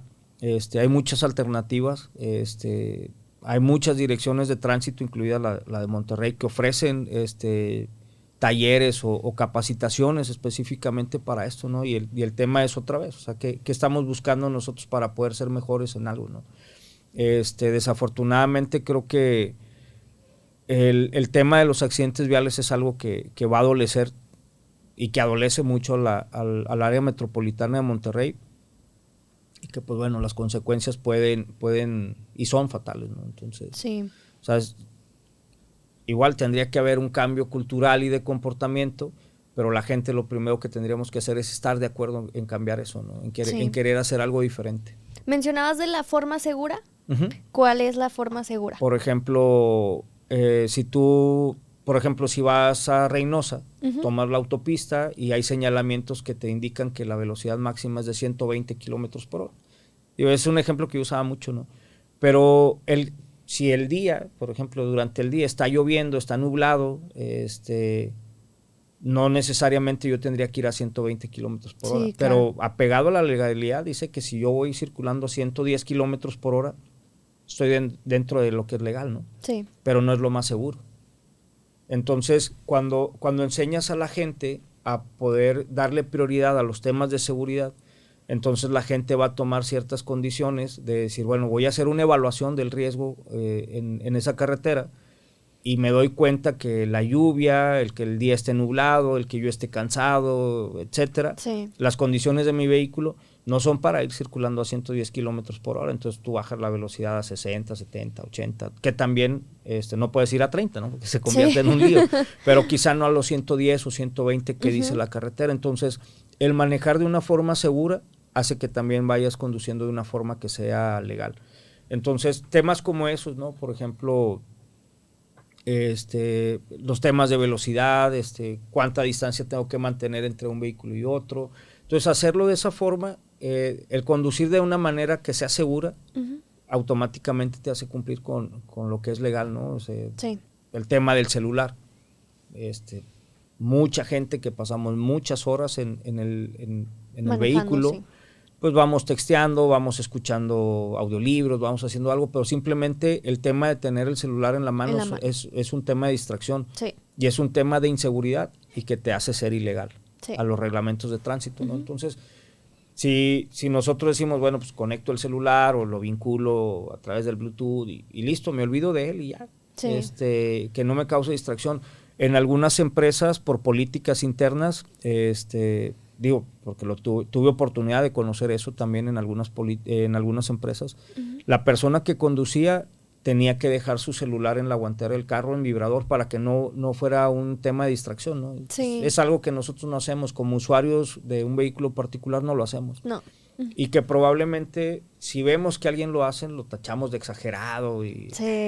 Entonces esa parte donde afectamos las buenas prácticas por un tema cultural, pues entonces estamos dejando de aprovechar esas buenas prácticas, ¿no? De cosas que pueden ir cambiando poco a poco. Entonces, si tú lo decides hacer, yo no tendría por qué criticar algo que para ti es una buena práctica, y que si yo voy como acompañante de tu vehículo o en tu vehículo, pues que sé que hay una garantía, una al menos, que me va a poder hacer estar más seguro dentro del vehículo, ¿no? Exacto, sí, y es que no nada más es responsabilidad de ti mismo, sino de las personas que traes en el carro, y también del impacto que puedes generar a otras personas.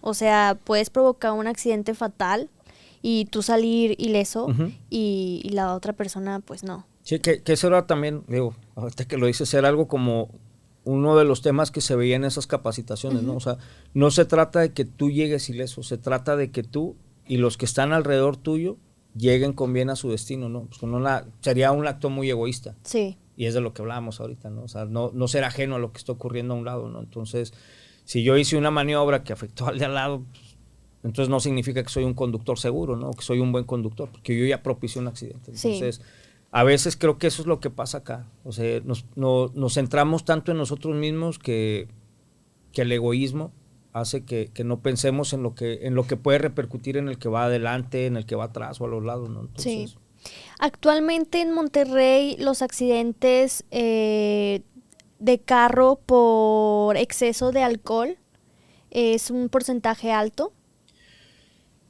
Creo que he reducido. Hay campañas que se manejan, la principal es el tema de la antialcohólica, y platicando con el director de tránsito, en el cierre del año pasado no hubo, o sea, no se tienen registrados al menos accidentes de tránsito, al menos en la temporada, por ejemplo, la temporada navideña. No se tuvo ningún deceso que estuviera involucrado el tema del alcohol, en las estadísticas que ellos tienen, ¿no? Que nos compartían. Seguramente sí hay.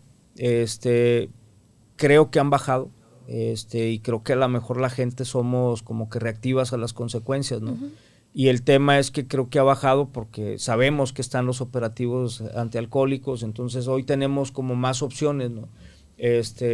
los taxis por aplicación, por plataforma, que antes no existían, y que quizá eso también ha ayudado a disminuir, ¿no? O sea, si salimos a pues, echar una cheves, pues, tenemos la opción de poder pedir algún taxi por medio de una aplicación y que lo convierte más seguro. Entonces creo que también la gente optamos un poco más por ese tipo de servicios a querer ser sancionados, ¿no? O sea, por la autoridad.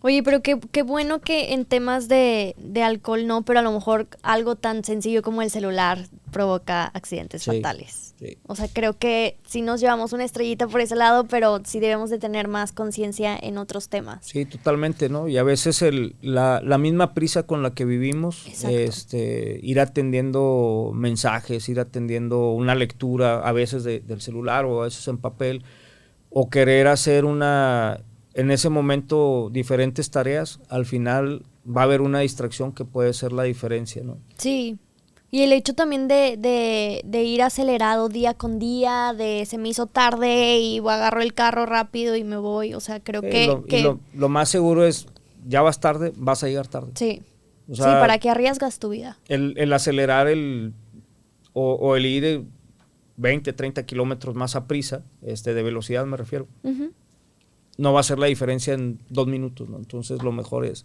si ya vas tarde, ¿no? Pues, llamar y decir, compadre, voy a llegar tarde, ¿no? Sí. O sea, no me esperen o me pueden esperar o simplemente cambiamos la reunión, ¿no? Sí. Creo que esa parte sí es muy importante y a veces creemos que la velocidad es la solución y pues no. ¿Tienes alguna anécdota que nos puedas compartir que haya impactado de una forma, digamos, negativa en tu experiencia? Sí. ¿Algo que te haya supermarcado? Sí, fue una ocasión que hubo una llamada de emergencia por una volcadura de un tráiler en la carretera Saltillo, pasando yo creo que, o a la altura de García más o menos, y sí, fue una familia. Y estaba conformada por más niños que adultos. Entonces, en esa ocasión, en el acotamiento, fuera de la carretera, había una diferencia, ¿no? Había como una especie de cuneta.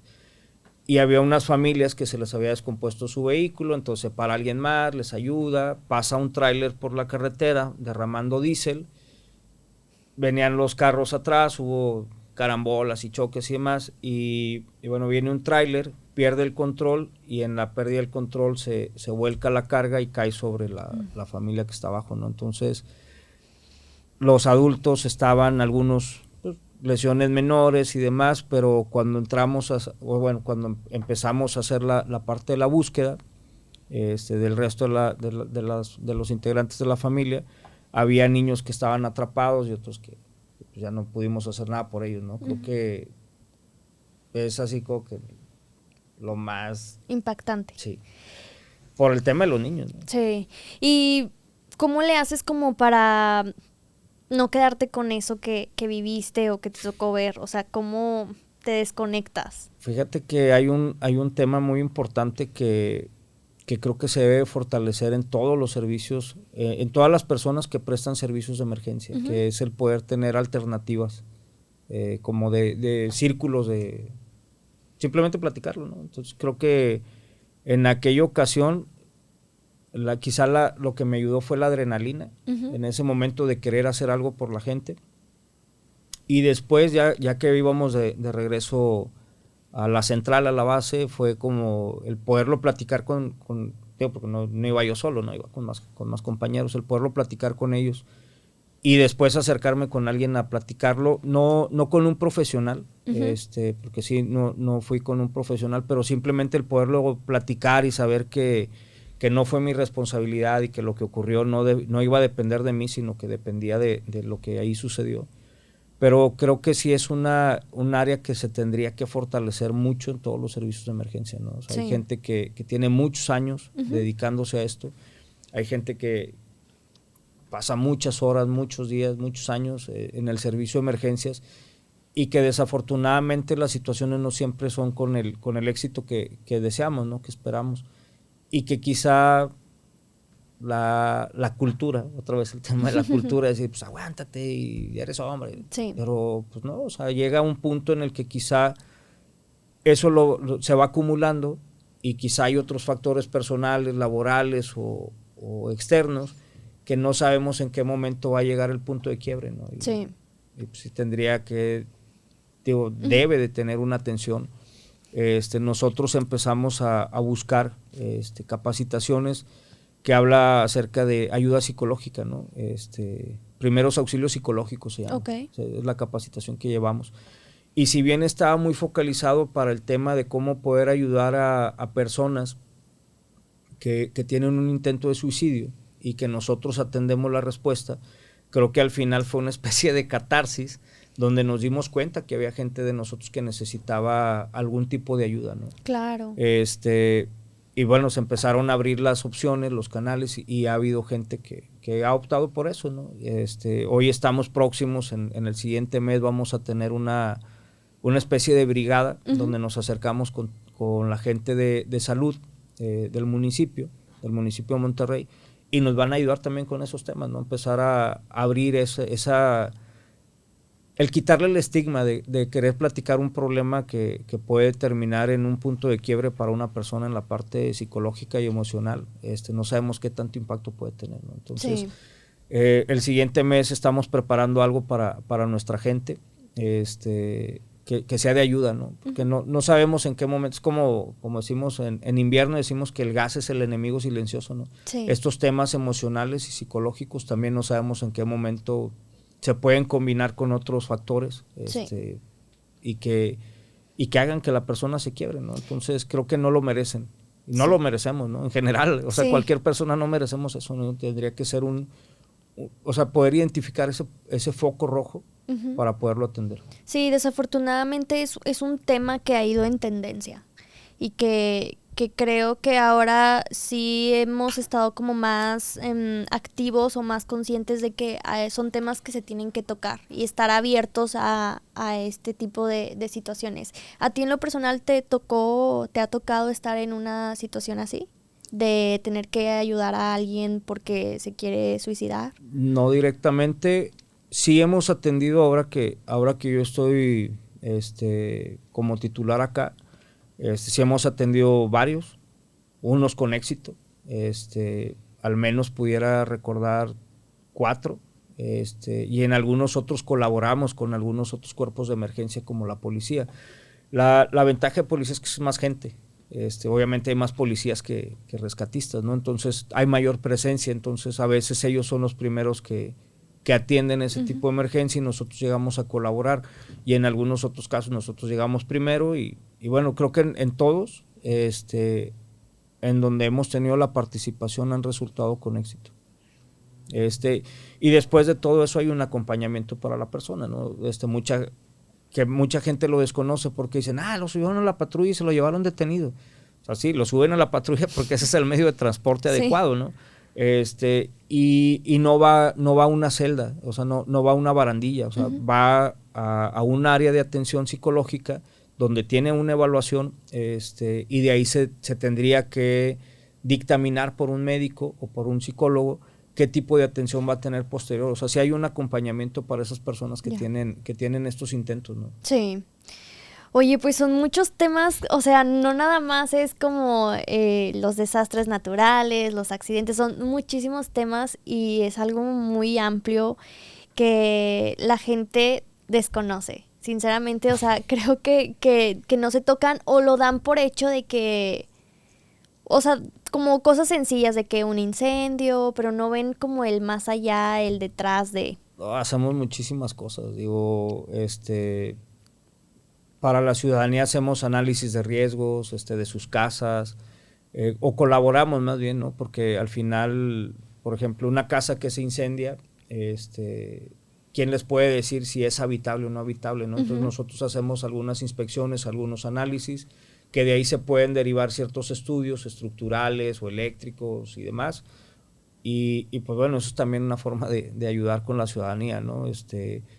Estamos de cierta manera vinculados, aunque no es una atribución ni es una responsabilidad nuestra, el tema del bienestar animal, estamos vinculados, ¿no? De repente pueden ver en las redes sociales que ayudamos a rescatar algún perrito, un gatito, algún otro tipo de animal, pero no es que sea nuestra responsabilidad, es simplemente el cómo colaboramos también con otras dependencias que son las de bienestar animal, ¿no? Entonces, si bien la responsabilidad o la atribución es de otra dirección, el tema es que la gente que está como titular o que son los responsables quizás no tienen las capacidades técnicas para poder entrar a una zona siniestrada para sacar a ese animalito, ¿no? Entonces, ahí es donde hay cierto vínculo con nosotros, que también no nada más entramos al tema de rescate de la persona, sino todo lo que tenga vida. Oye, ¿y qué se hace en un caso, por ejemplo, si un vecino o alguien reporta que un animalito, un perrito, lo dejan sin comer, está ahora sí que en una situación crítica, pero la persona, el dueño de este animal se niega a que ustedes entren? ¿Ustedes como autoridad o cómo se maneja? Hay un reglamento, que es el Reglamento de Bienestar Animal en el municipio de Monterrey, que entró en vigor hace unos meses, y que les da atribuciones y facultades, primero a policía, porque es como la parte que puede llegar a ser este tema, ¿no? Le llaman como el acto de molestia, de llegar con la persona, pero va acompañada también de las personas responsables del área de bienestar animal, ¿no? Entonces, si se puede evidenciar ese maltrato, pues eso también es castigado, ¿no? Sí. Y ha habido casos ahora recientes, las semanas pasadas hubo temas donde en el río Santa Catarina, la gente que habitaba ahí de manera irregular, encontraron que había un criadero de perros, creo que pitbull, entonces pues, lo rescataron y pues bueno, hay penas también para eso, ¿no? Entonces sí existen ya reglamentos, tanto del gobierno estatal como el gobierno municipal, que van en pro de la defensa de los animales domésticos, ¿no? Qué bueno que también es un tema que se ha ido mejorando, sí. De que, como tú dices, que hay una pena, que antes pues no dejaban pasar. No se volteaba a ver, claro. Exacto, sí.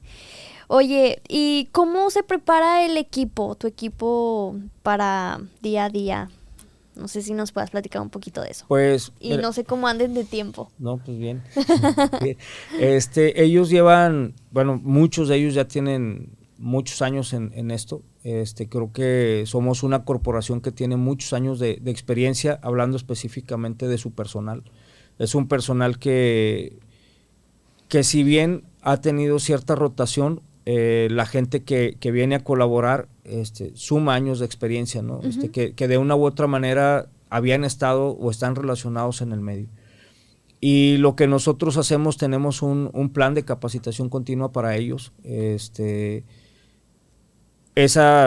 Siendo yo también dedicándome anteriormente en una empresa de capacitación y consultoría, pues, me gusta mucho el tema de poder seguir aprendiendo más, ¿no? Entonces es algo que hemos transmitido con nuestra gente. Entonces la persona que hoy está encargada en el área de capacitación fue uno de los temas. Cuando yo le invité a trabajar al equipo de trabajo, platicando con ella, yo le decía que el tema de la capacitación al interior tendría que ser una prioridad, así como también lo fuera para la ciudadanía, al exterior. Y creo que lo hemos ido haciendo bien. Hay capacitaciones que vamos haciendo nosotros, algunos otros municipios hacen capacitaciones, o el Estado hace capacitaciones, y de cierta manera hay esa relación, ¿no? Nos vamos invitando, vamos fortaleciendo, porque al final nosotros no nada más prestamos el servicio de emergencia para nuestra ciudad, o sea, sino con nuestros vecinos, ¿no? O sea, con los municipios vecinos. Y pues bueno, o sea, el fin de semana pasado tuvimos una sesión de un taller. Sí, justo te iba a preguntar de extracción vehicular, ¿no? Entonces sumamos casi 450 horas hombre en temas de capacitación, donde obviamente lo que buscamos es estar a la altura de los nuevos retos que llegan a la entidad, ¿no? Temas de vehículos eléctricos, vehículos híbridos, nuevas tecnologías, y pues bueno, tendríamos que estar preparados también para ello, ¿no? Sí, justo te iba a preguntar que cuáles eran los nuevos métodos de rescate. Sí vi por ahí que también bomberos se participaron en esta capacitación. Sí, digo, son como los equipos como tal, no cambian. Lo que tiene que cambiar son las técnicas de cómo se van a hacer las intervenciones. Yo recuerdo hace muchos años, cuando estaba como voluntario, antes el tema era como que no había mucho reto por parte de los vehículos, porque empezaban apenas los temas de las bolsas de aire, y las bolsas de aire solamente estaban como en la mayoría de los vehículos era en el volante y en el pasajero. Sí. Ahora las nuevas tecnologías de los vehículos son bolsas de aire que van en las rodillas, sí, de cortina. 8 bolsas.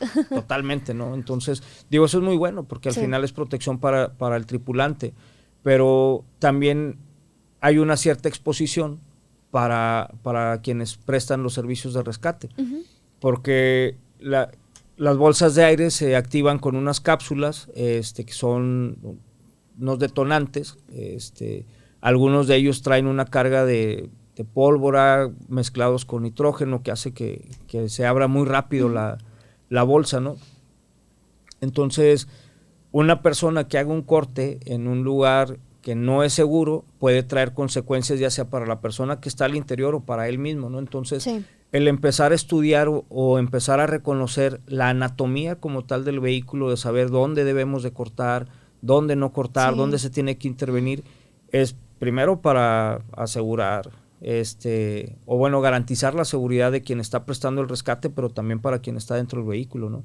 Imagínate que estamos haciendo el rescate y queriendo ayudar, afectamos, sí. Una falla. Es algo bien complejo. Sí, entonces, digo, hay nuevos retos. La intención de la gente que invitamos es porque colaboramos directamente en las zonas, ¿no? O sea, la gente de bomberos, la gente de Santiago, es porque, pues bueno, compartimos una de las principales vías de mayor afluencia, que es la carretera nacional, y bomberos tiene ahí una estación en la carretera nacional y nuestro vecino ahí pues, directo es Santiago, ¿no? Entonces sí. Hemos tenido la oportunidad de colaborar juntos en algunos rescates, ¿no? Entonces el que ellos se sumaran no es porque no supieran, es porque quisiéramos que pudiéramos hablar el mismo idioma, ¿no? Sí. El mismo lenguaje, entonces tener un sistema homologado en el cual si nos topamos podamos trabajar de una forma unificada y pues bueno, compartir las experiencias también de convivir, porque al final digo, las capacitaciones siempre también tienen que traer el lado de la diversión, de la dinámica, sí, claro. De poder hacer amigos, ¿no?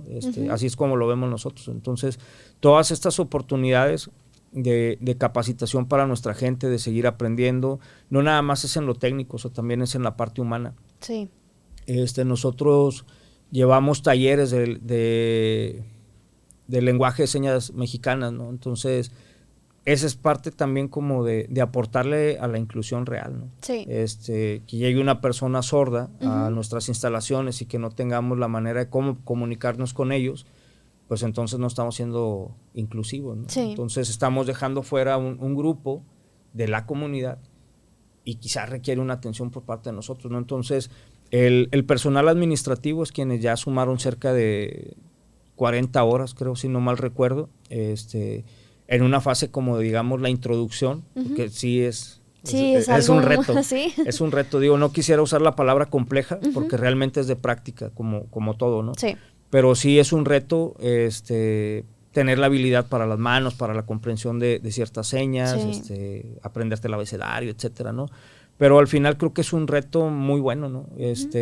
Porque entonces también le damos la oportunidad a que la gente que tiene, que padece una sordera, que tiene esa discapacidad, que puede ser atendido por nosotros, no nada más en la parte administrativa, sino también estamos aprendiendo en la parte de la gente del operativo, ¿no? O sea, sí. Quienes vayan a atender una emergencia y que se topen con una persona que tenga esta discapacidad, pues que podamos al menos tener una primer cercanía para saber cómo le podemos dar esa atención, ¿no? Entonces, sí, qué interesante, o sea, son temas que creo que uno no se imagina y que puede ser algo recurrente, no sé, o sea, es algo, pues sí, muy interesante ese tipo de temas, insisto, en que uno pues no tiene como esa conciencia de oye, sí es cierto, que va a pasar o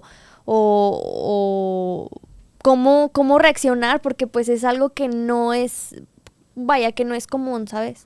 Claro, y aparte digo, hemos tratado de... Es un poco complicado por el tiempo, pero hemos tratado de buscar todas esas diferentes comunidades que pueden llegar a tener ciertas discapacidades o algunos tipos de trastornos. También tuvimos una sesión con un grupo de una comunidad autista que nosotros pensábamos que se tenía que atender de una forma y nos damos cuenta que no, porque pudiéramos afectar más a la persona que tiene el autismo, ¿no? Entonces, sí, aprender todo eso de quienes lo viven cada día, al final fortalecen nuestras cualidades para poder ayudar a la gente, ¿no? Entonces, es otra vez sentirnos orgullosos que estamos tocando cosas o temas que antes no se veían y que no se incluían dentro de un programa de capacitación continua para el personal, ¿no? Para la gente que estamos ahí dentro.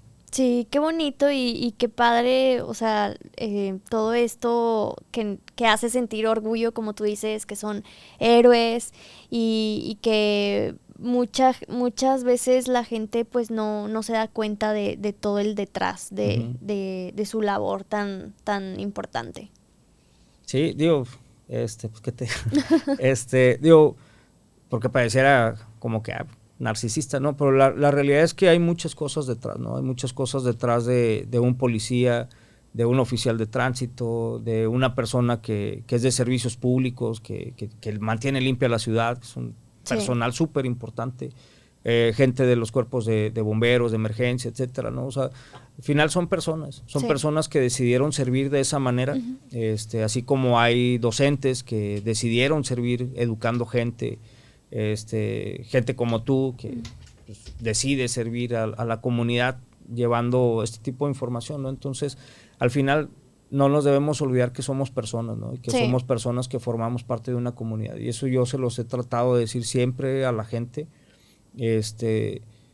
Creo que algo que yo he tratado de explotar es esa parte, el lado más humano. O sea, lo técnico ya lo sabemos y lo dominamos, pero la parte humana estaba un poco olvidada, ¿no? Sí. Y poder dignificar a la gente desde el lado humano es creo que algo que no tiene, es invaluable. Sí, o sea, no tiene un valor, ¿no? No se puede calcular.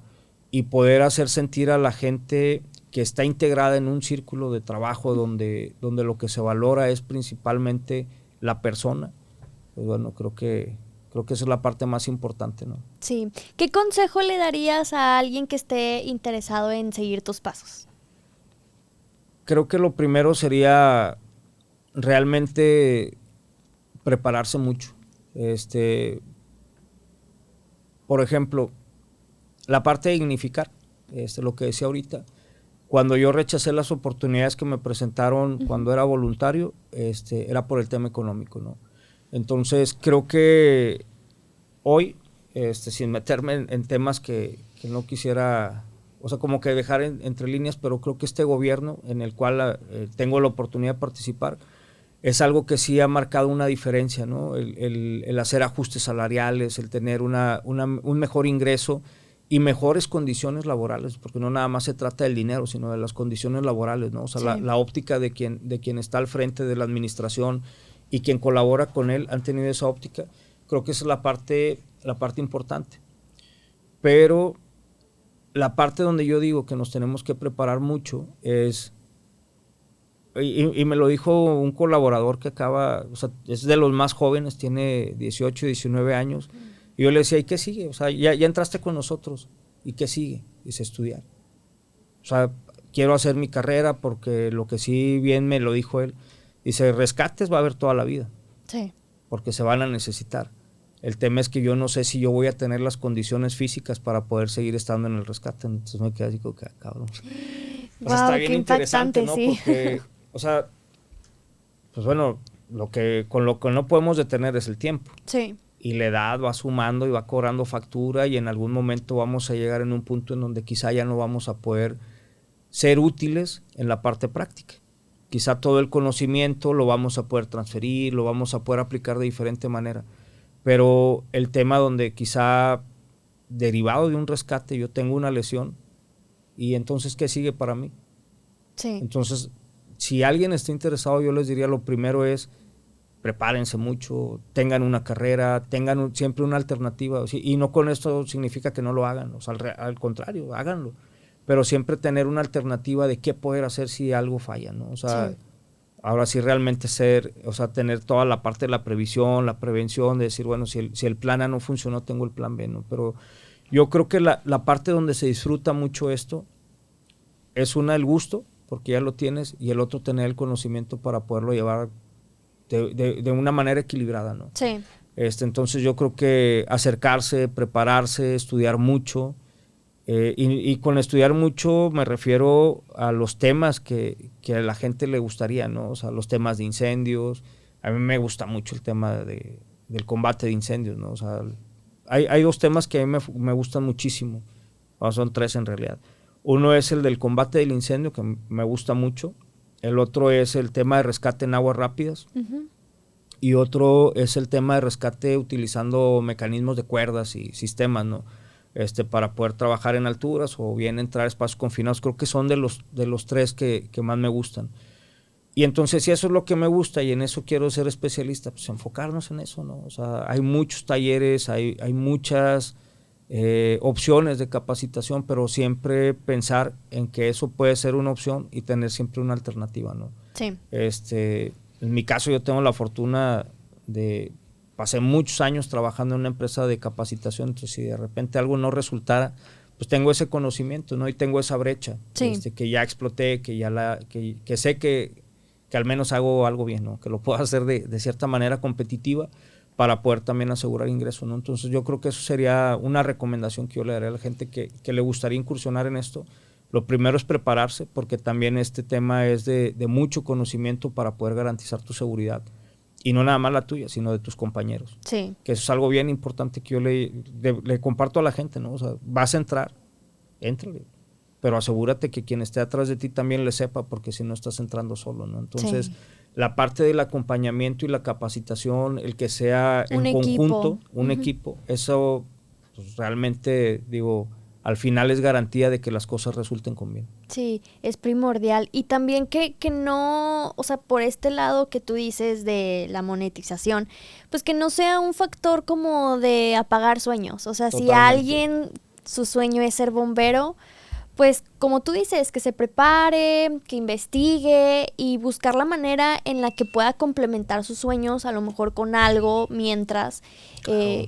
Con algo que se pueda pues llevar de la mano y que cumpla su sueño y que haga las cosas que le gustan. Claro, digo, yo lo viví por casi 17 años, o sea, el ser voluntario era algo que yo le platicaba a mis amigos. Y me decía, ¿cómo friegas con lo mismo, güey? Pero nunca lo has hecho. Y no has hecho nada para poderlo hacer. Entonces, el tema es que no es que no lo hubiera hecho. El tema es que no me habían abierto la puerta, ¿no? Entonces, cuando ya lo logré, fue decir, bueno, ya estoy aquí. Era lo que yo quería. Entonces, hoy lo voy a hacer y lo voy a disfrutar haciendo lo que me gusta hacer, ¿no? Entonces, pues bueno, a veces uno no sabe qué va a pasar mañana y hoy tengo la oportunidad de dirigir una corporación, una dirección de protección civil, lo cual te mencionaba hace un momento, estoy sumamente agradecido con la oportunidad que se me da, pues, primero con quien me dio la confianza de poder estar acá, y segunda, pues con mi familia y con Dios, ¿no? O sea, algo que en algún momento dijimos de un juego, yo soy el director, háganme caso, y pues no lo veía como una realidad, ¿no? Porque no lo tenía bien visualizado, pero de alguna manera se estaba decretando y pues sí. Hoy lo estoy viviendo, ¿no? Y ojalá que pueda tener la oportunidad de disfrutarlo por mucho tiempo más. ¿Cuál consideras que ha sido tu mayor logro en tu carrera? ¿Hoy? Sí. El poder dignificar a la parte laboral de la gente. Digo, estando como voluntario mucho tiempo, yo veía las carencias que tenían. Con carencias no me refiero a que estén sí. mal, ¿no? O sea, simplemente había un fortalecimiento muy técnico, pero se dejaba de lado otras cosas. Y creo que el empezar a llevar la balanza hoy a un equilibrio donde la gente se sienta gente, sí. Que no es nada más un elemento, que no nada más es una herramienta más. Creo que eso es lo que me deja un poco más satisfecho, ¿no? Y que al final, tanto para ellos como para mí, no estamos cómodos con eso, ¿no? No estamos bien, porque siempre va a haber más. Y eso es bueno, o sea, que la gente que hoy trabaja conmigo me exija más. Y siempre voy a buscar los mecanismos y los medios de cómo yo poderles dar más. Sí. con todo lo que implica, ¿no? O sea, pues al final esto pertenece a un esquema de gobierno, pero funciona igual que como una empresa, hay que ir buscando, justificando, negociando cómo obtener más.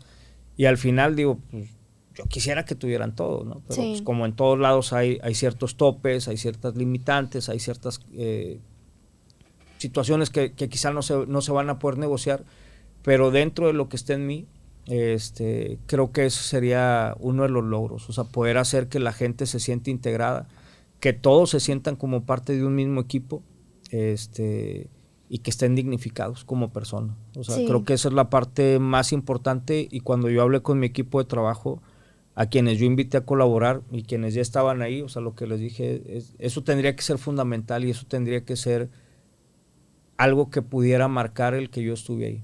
Sí, me da mucho gusto que lo veas así y que le des el valor que se merece esa parte humanitaria, esa parte de, ok, sí, somos, pertenecemos a este equipo, pero a ver, somos humanos y también tenemos necesidades y también, o sea, queremos cumplir más sueños y aspirar a más y mejorar cada día.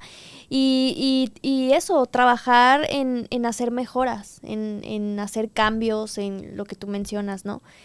Y te quería comentar también, ay, se me fue. Que es muy importante que pongan en este tipo de puestos, como lo es una dirección, como es en tu caso, en tu ejemplo, que tú lo viviste, fuiste voluntario y sabes cómo está ahora sí que la cosa, ¿no?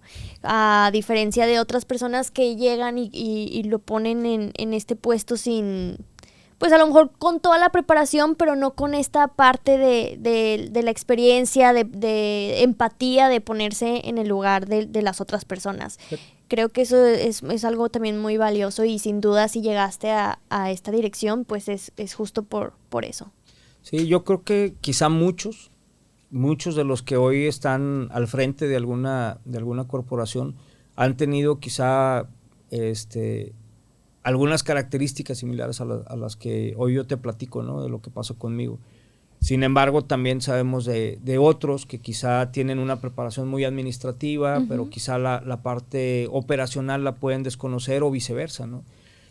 Y pues bueno, sería como que el ideal. Sería el ideal, pero bueno, a veces los factores no funcionan así, ¿no? Sí, y sobre todo que tengan, y hablo en general, no nada más en este ámbito, sino que no dejen esa parte humana y esa parte de empatía. Yo creo que la vocación del servicio, eso es súper importante,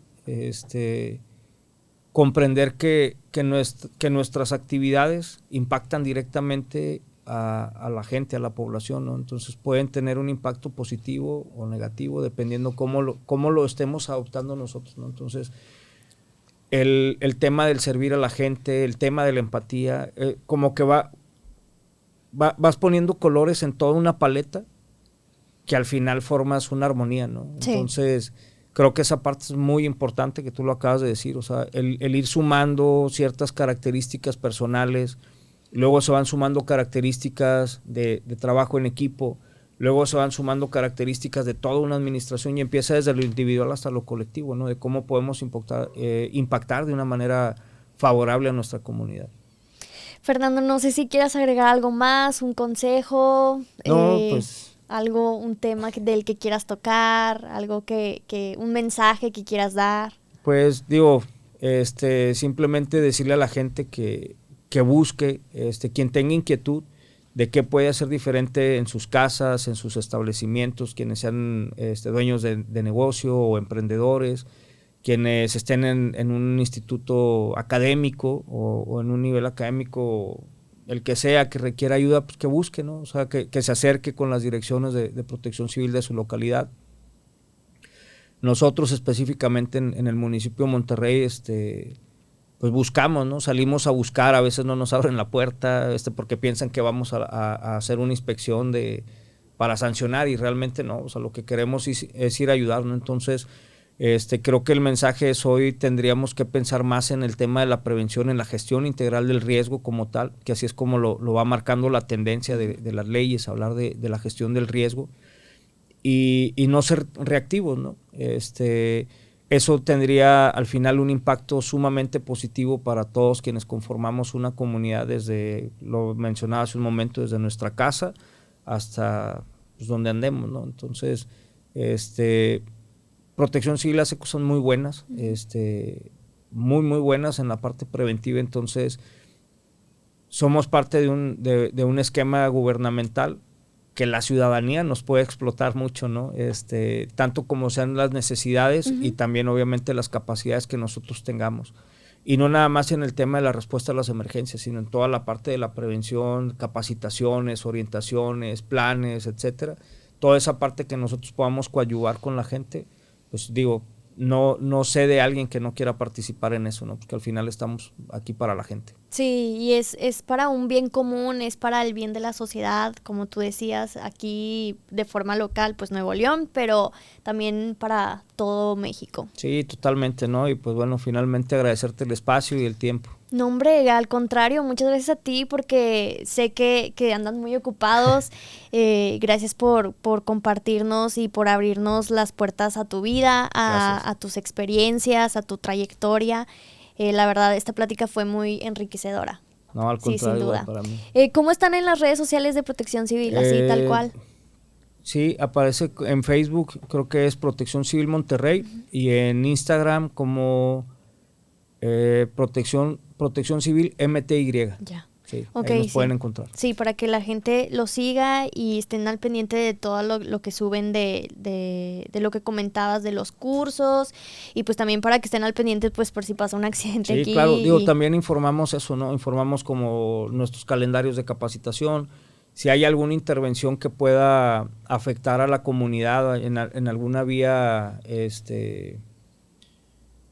de tránsito, las tratamos de comunicar oportunamente para que busquen rutas alternas. Avisamos también cuando ya se liberaron las vialidades, y pues bueno, también compartimos algunos casos, ¿no?